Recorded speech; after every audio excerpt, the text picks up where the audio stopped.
صلى الله وسلم وبارك على عبده ورسوله نبينا محمد وعلى آله وصحبه أجمعين.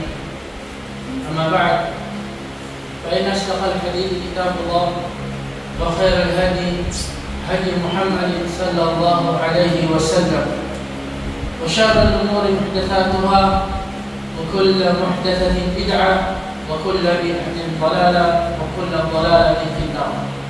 Mga kaisunan sa Islam, alhamdulillah, isa sa mga gihatag sa Allah subhanahu wa ta'ala sa tuwang grasya na kita iyang gigiyahan ng makasalam salat ng tarawih. Kini nga grasya pili lamang ang ginahatagan sa Allah subhanahu wa ta'ala. Pasalamatan nato kita na iyang bilhin. Usapot sa grasya ng ihatag ni Allah subhanahu wa ta'ala sa tuwang kita makapaminaw o kaalam sa Islam samtang kita kaniya na nagsimba. So samtang ibuan na ito ang salat ng tarawih, natin ang buong kaalam sa Islam. Karong gabi una mga kaisunan sa Islam, atuwang patinawon ang kabahin sa gitawag na sahur. Sahur. Sa Arabic, sahur, ang good pasabot, ang pagkaon na ginaandam sa tao na magpuasa. Ang sahur, pagkaon kini siya nga kaunon sa nagpuasa sa dili pa moabot ang oras sa pagpuasa. O ang oras sa pagpuasa magsugod sa pagsulod sa Fajr. Kung madan na, kung musulod na ang oras sa Fajr, oras na sa pagpuasa. So dili pa musulod ng adan, ang tao nga magpuasa, mukhaon siya o sahur. Nagyon ang Propeta Muhammad sallallahu alaihi wasallam, tasahharu fa inna fi sahuri barakah.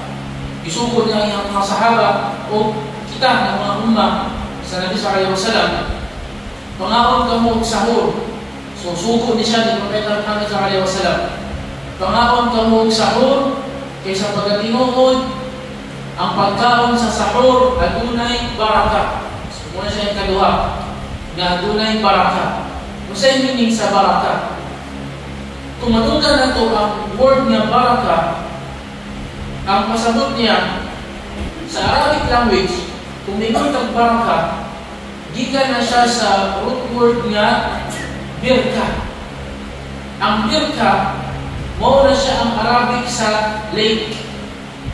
Diba ang tubig sa lake kay daghan, dayon nagpundo lang siya, nagpundo lang, dayon daghan.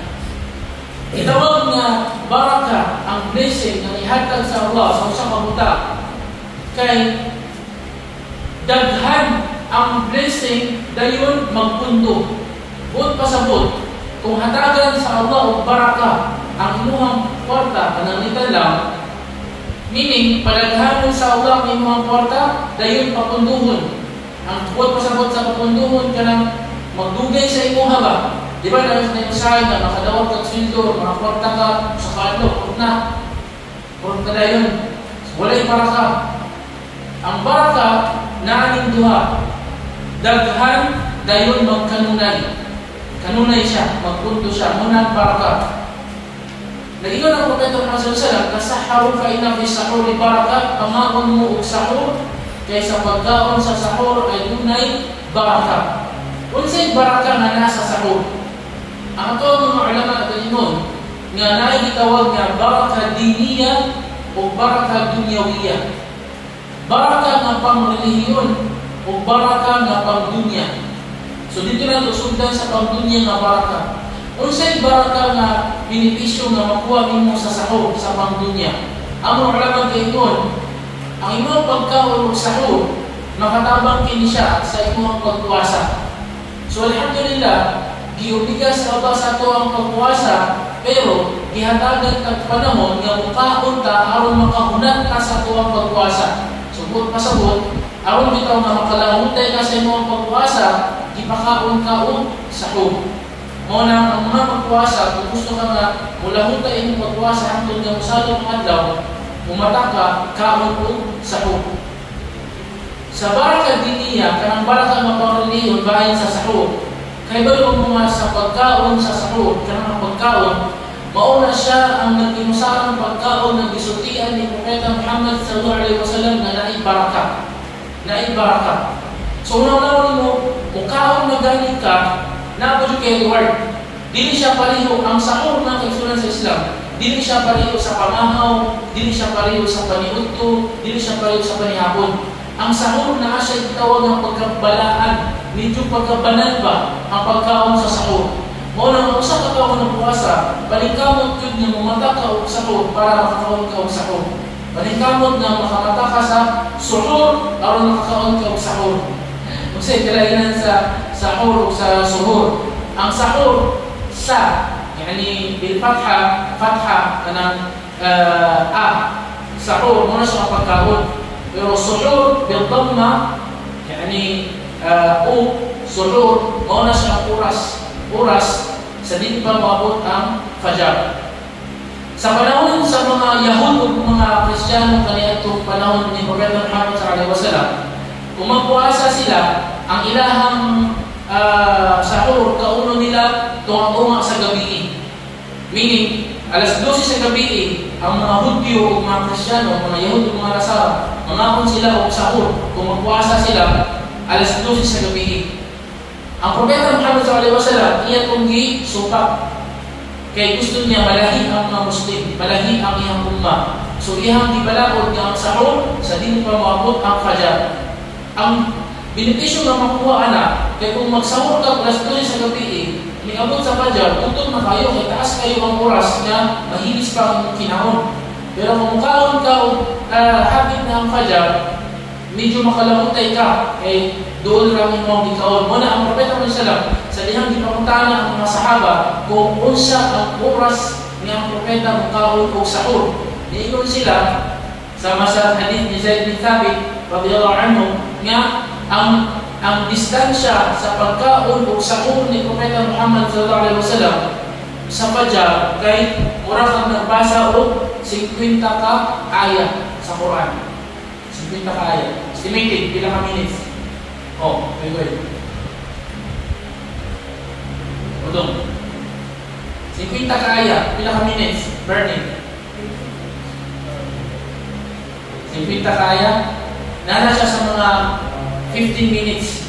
15 to 20 minutes. So meaning, ang Propeta Muhammad sallallahu alaihi wasallam, 15 minutes before sa fajar, mauna siya ang iyang pagkaulog sa sahur. 15 to 20 minutes.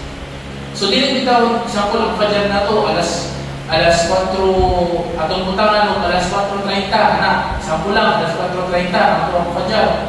So 15 minutes before, so alas 4:15. So ato ang fajar karon kay alas 4:50 man. Pas tigulo na. So atong butangan to alas 4:50 ang fajar. So mo-atras ka 15 minutes pila man? 35. So 4:35 mao na siya ang oras nga mukaon ang Propeta Muhammad og sahur. Nayon ang tana sa kuha ustad. Magdali-dali ka nagkaon, gamay ra kayo ang oras. Ang tawag na mo sila daghan mo kaunon. Munang dali mo nang gamay ra para sa inyo ang 15 minutes. Daghan mo kaunon ba? Ang Propeta Muhammad ang sahur niya tamar lang. Tamar. Pila ng katamar o khubs, kanang pan, kanang roti ba? Kanang lang iyang sahur, inom tubig. Di ba? Pila ka minutes na kuha ni Mana? Kawang kama, then pan, inom tubig. Pila ka minutes na? 5 minutes? So na inom tama. Kuhaan, kanang puthaw. Tama? Pila ka tama? Tulo ka tama. Tapos kuha ng pan. Tapos inom tubig. 3 minutes? Oo. Mga 1 minute na siguro yun.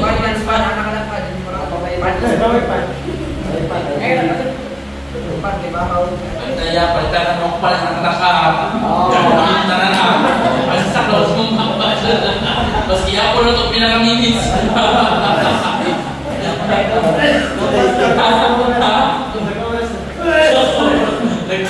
Nagkada nagpadyar, umuraga mo ito. Ang sunna dito sa sahur doon, naging Ingat Nabi sallallahu alaihi wasallam, ni'mas sahurul mu'min at-tamar. Pinaka the best nga sahur sa mu'min, sa tao nga magtotoo, ang tamar, ang dates. Mo na pinaka the best. Dagang nagtuo nga ang tamar para lang sa iftar. Dili, ang tamar para po na siya sa sahur. Allahu Akbar. Mo po na siya ang sunnah. Isang pag mukhaon ka, fried chicken, mukhaon ka, kanang adobo, mukhaon ka, gamit na sudan, sa sahur, ayaw ka limot nga, mukhaon magkaugtamar, bisan musal ang kurtuhalang. Pero kung sulayan mo ba, tamar lang. Sulayan na ito, no? Ako nila kung mali bandit. Tamar na ito sa sahur. Pero alhamdulillah, so kan sa nisulod ng Ramadan, tamar ang biyak kuwan. Ang among kinasahur, tamar lang. Sa isa lang, sa iba lang. Tamar. Pero dito sa iktapanan, pero alhamdulillah, makayakan ka ba? Lamutay ka. Karoon ng pamatana, di ba nagino ng Propeta Muhammad sallallahu alaihi wasallam nga kaon mo og sahur, kumbaga gidasid jud ni Propeta Muhammad sallallahu alaihi wasallam nga mukaon og sahur, kaya ang pagkaon sa sahur na ay baraka. Nganong wala mo niya gidasid sa pagkaon sa iftar? Nganong wala mo siya dito nga pangaon mo og iftar, kaya ang pagkaon sa iftar na ay baraka? Nganong wala mo niya gisulti sa iftar, ang iyahang gisulti sa sahur nga pangaon mo og sahur kaya na ay baraka? Ano man? Sa iftar kay tanan Gutom. Gutom naman, gutom. Kaysa sahur kay man matulog mo. Kaysa iftar, di na kailangan ng dasig-dasig, oy.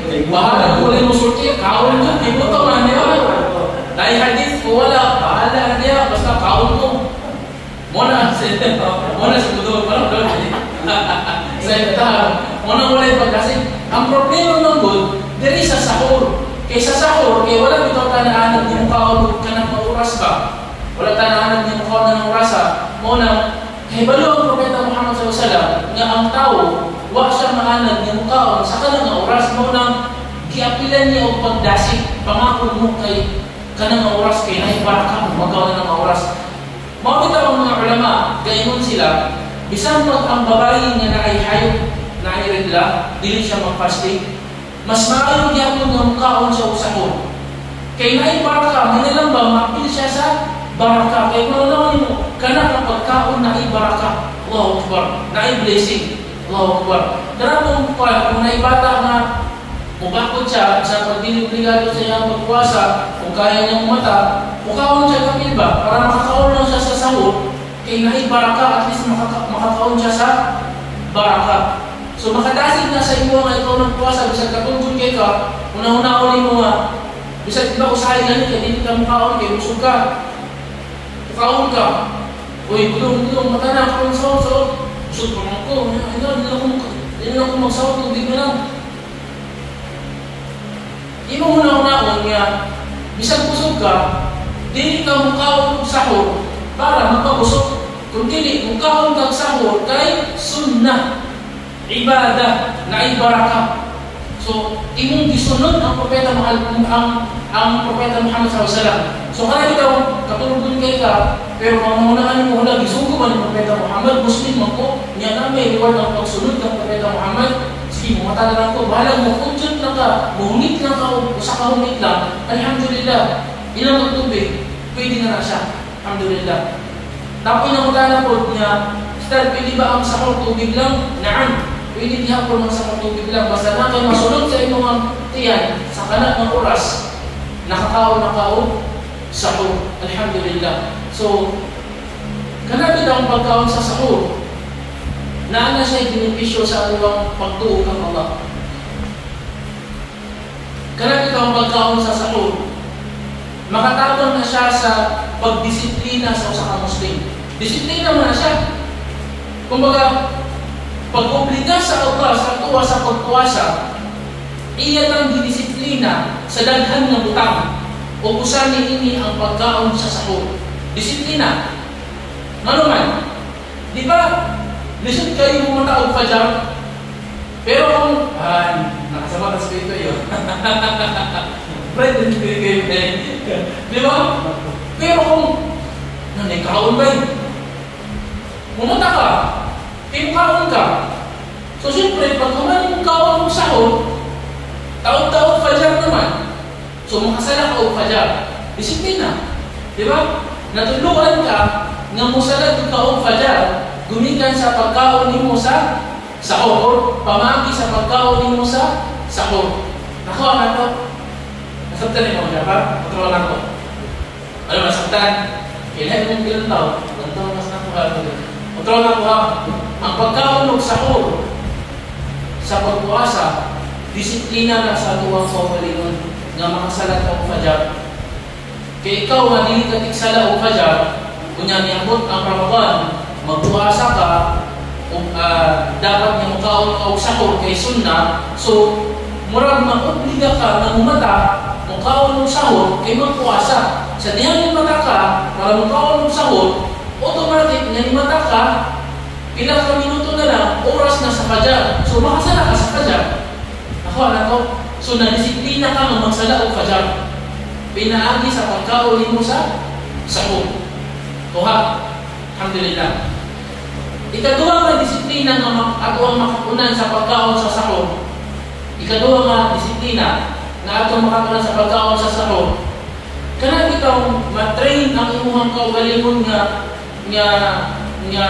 naakay buhaton kanang tayo ang una nimong buhaton sa imong pagmatakis, pag-ibada, pagsimba kang Allah nga mumata ko para makaon kay magpuasa ko.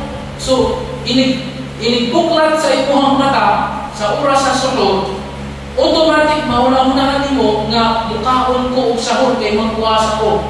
So madisiplina ang imong kaugalingon nga simbahon ang Allah sa tanan nimong oras, sa pagtulog nimo, sa pagmata nimo, sa paglakaw nimo, sa pagtindog nimo, sa paglingkod nimo, madisiplina ka na ikaw sa kaulikon lamang ug ang trabaho nimo simbahon nimo ang Allah subhanahu wa ta'ala. Nakuha na to. Nag-uisa ito niyang kapan ka ba nga, ang pagsimba kang Allah, kanang pagpampo, pagsalam. So sa imuhang, hindi ka nang makasunod kasi mong kwarto, wala na yung pagsimba sa Allah. So gusto sa Allah mapukawon ka ba? Uy, pagkilong. Iyan ka mapukawon ba? Nga, sa imuhang pagmata sa kadlawon, simbahon ko nimo, pinaagi sa pagkaon nimo sa sahod. So nadisiplina ka na imuhang simbahon ng Allah. Allahu Akbar. So nindot din kayo sa panong sa pagpuasa sa Ramadan nga, klase-klase ang mga estilo na gigamit sa Allah ba? Karon ang tao, iyang madisiplina. Ubusan na ni anak ang pagkaon sa sahod. Walang manikapta nga kaon ang sahod dili kay para lang aron busog ka, aron makalabutay ka sa imong pagpuasa. Ayaw, mukaon ka og sahod para simbahon ng Allah. Makalabutay ka sa pagpuasa nimo og dili, wala kay pakialam, basta importante mukaon ka og sahod para simbahon nimo ang Allah subhanahu wa ta'ala. Dako kay mong liwat nga makuha na. Kung ito lang din, wallahu ta'ala alam.